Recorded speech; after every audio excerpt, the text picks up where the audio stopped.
जाके टेंशन होगी। तो भले आदमी टेंशन तो हो गया, खैर टेंशन भी हो जाए, लेकिन भगवान की भक्ति भी करना करता रहे, दुखी सुखी कुछ टेंशन तो भी पड़ी रहेगी, लेकिन मंत्र भी थोड़ा बहुत कर लेना चाहिए, छोड़ना।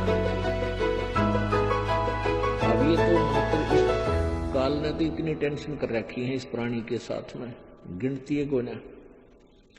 घर में को वासनी हो जाए तो टेंशन, और छोटे मोटे व्यवसाय में 100 घाटे बाधे हो उसमें टेंशन, पता नहीं कितने प्रकार की है समस्याएं हमारे जान में डाल रखी है काल ने। काल का ये उद्देश्य है कि ये भक्ति ना करें।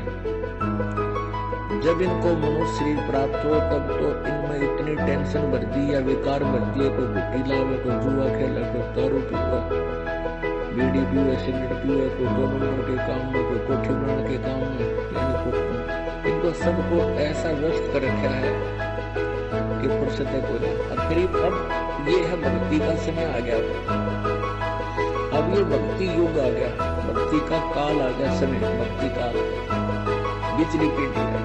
और इसमें काल ने कति पूरा हंगामा दिया, ऐसे ये टेक्निकल कोना ऐसे बना दी इलेक्ट्रॉनिक इंस्ट्रूमेंट जैसे mobile phone, TV, satellite, internet, कि ये जीव जब भी आंख खोले रात में या तो मोबाइल में बकवास देख ले, या सामने टीवी रिमोट से ऑन, उठ कर ना जाना रजाई में पड़ा ऑन कर दे, उसमें नाचने गाने बकवास सुन, यानी भक्ति से कोसों दूर रहे ये।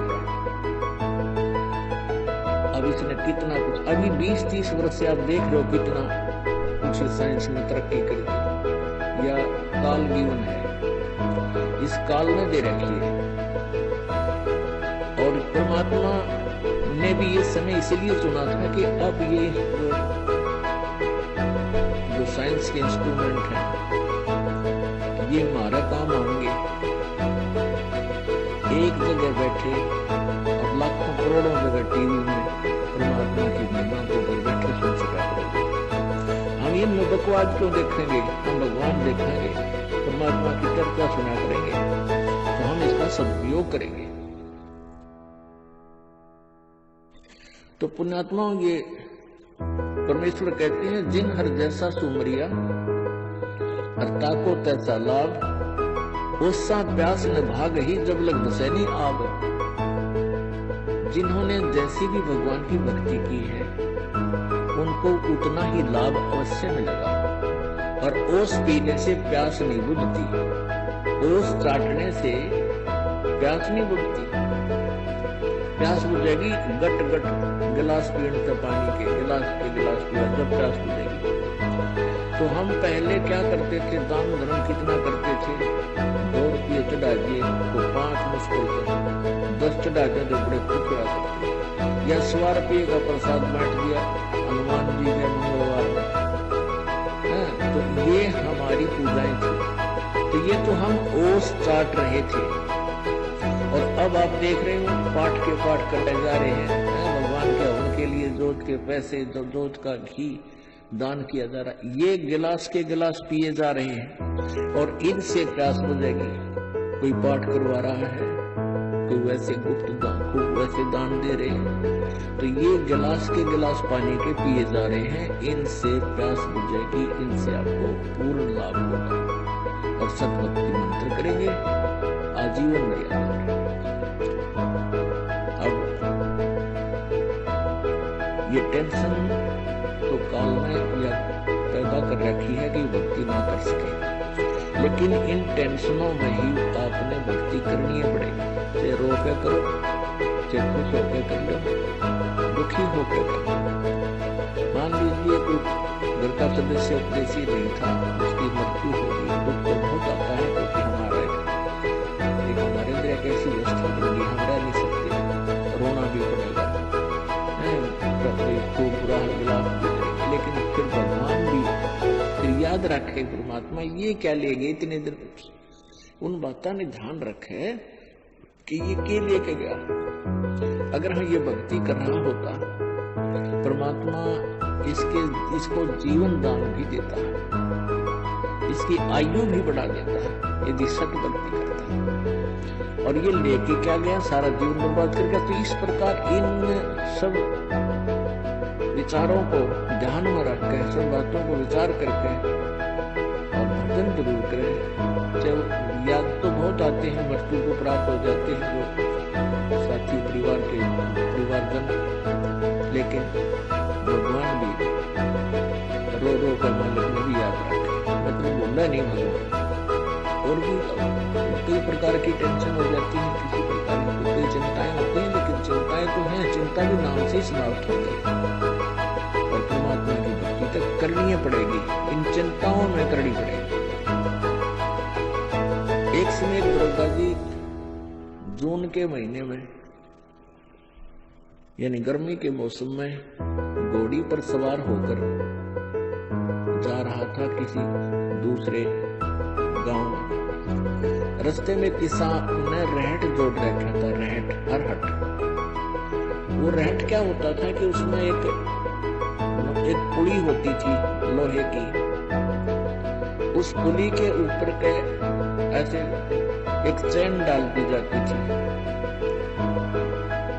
और उसको कोल्लू की तरह, एक कोल्लू आपने देखी हाथ बल्लों वाले कोल्लू, उस तरह कोल्लू की तरह बैल से चलाया जाता था और वो रहट का व्हील घूमता था, वो पुली, उसके ऊपर चैन लगी होती थी, नीचे एक कुआं होता था, वो चैन इतनी लंबी होती थी कि कुएं के जल को छूती थी नीचे तक और उसको बाल्टियां वेल्ड कर दी जाती थी चैन को।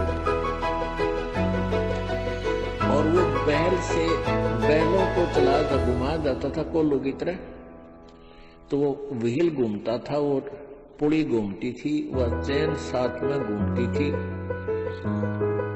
और नीचे से पानी आकर के खेतों में डलता था और खाली बाल्टियां वापस चली जाती थी और भरी बाल्टियां चैन के साथ ऊपर आती थी, ऐसे चलती थी।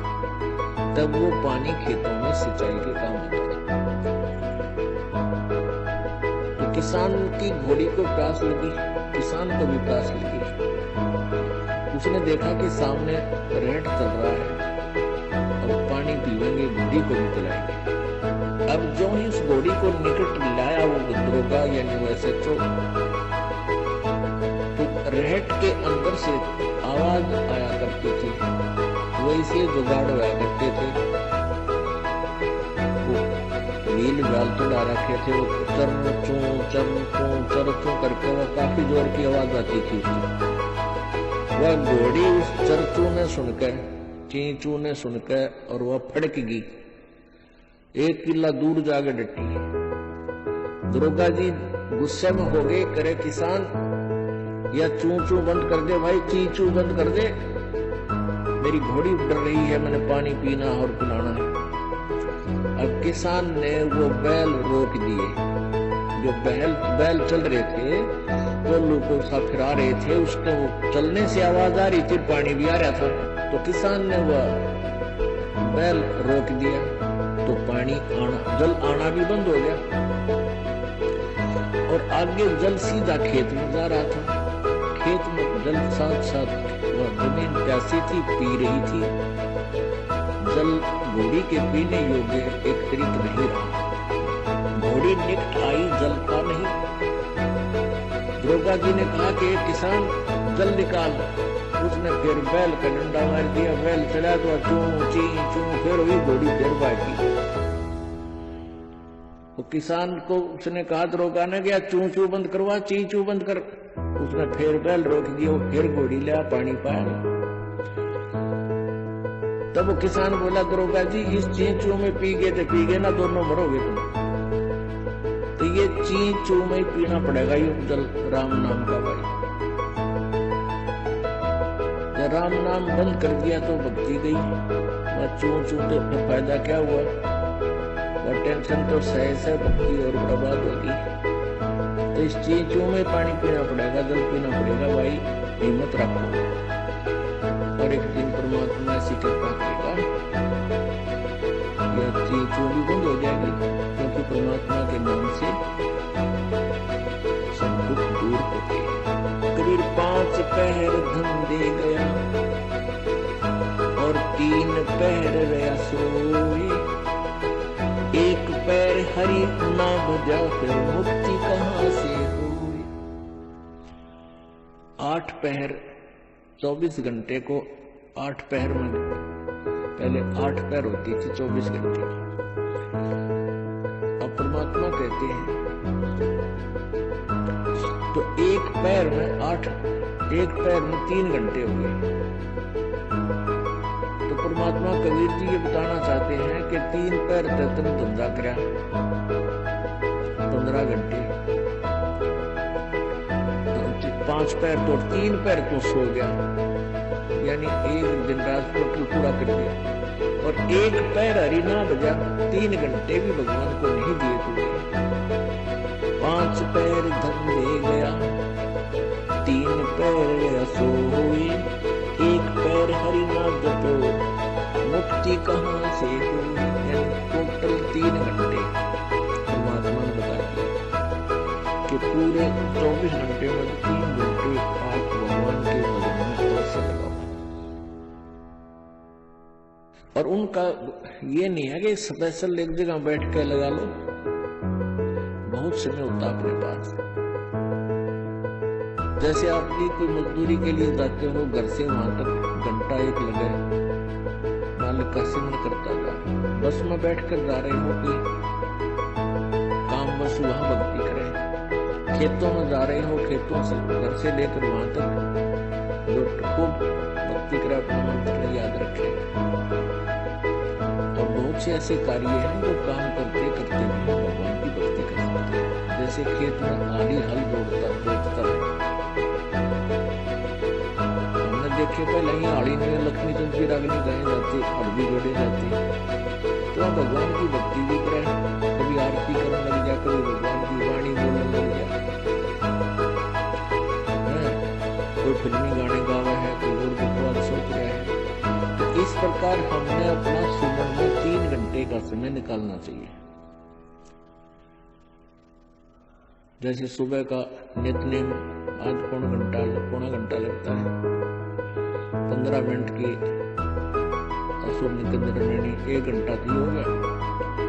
आज 35 मिनट की आरती होती है, 1.5 घंटा, बाकी 1.5 घंटा आपका सिमरन भी हो जाएगा। सिमरन आध घंटा मंत्र, 1 घंटे का सांस का सिमरन। तो इतना भी आप कंटिन्यू कर लोगे तो भी आपका बेड़ा पार होगा।